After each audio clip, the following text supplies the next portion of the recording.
मला सांगा, आत्तापर्यंत छगन भुजबळ साहेबांनी ओबीसीसाठी लढा दिला, महादेव जानकरांनी दिला, प्रकाश अण्णा शेंडगेंनी दिला, पडळकरांनी दिला, कोणी नाही दिला.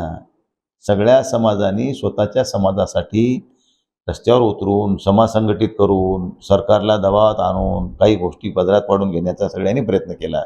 पण त्यामध्ये मराठा समाजातल्या पुढाऱ्यांनी पुढे येऊन केला, तर त्यात बिघडायचं कारण काय वाईट वाटायचं काय कारण आहे?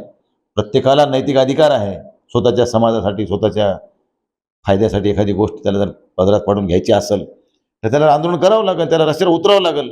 आणि उतरला म्हणून ते का दोषी आहे का? मराठ्याने काय हक्क मागू नये का? मराठ्याला ओबीसीमध्ये आरक्षण मिळावं असेल त्यांची मागणी चुकीची आहे का? सगळ्या सोयऱ्याच्या कायद्याची अंमलबजावणी करा म्हणणं हे चुकीचं आहे का?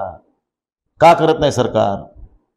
तुमचा DNA ओबीसीचा आहे म्हणून करत नाही का तुम्ही? अहो, मराठा समाजामध्ये आज चूल पेटायचे वांदे आहेत. मग आमचं म्हणणं आहे, आमच्यापेक्षाही आमच्या पक्षाचे ज्येष्ठ नेते, जे पक्षाचे प्रमुख, सन्माननीय वंदनीय शिवसेना प्रमुख बाळासाहेब ठाकरे यांची भूमिका होती की जातीवर आरक्षण नका देऊ, ते आर्थिक निकषावर आरक्षण द्या. आणि ती परिस्थिती आजची आहे.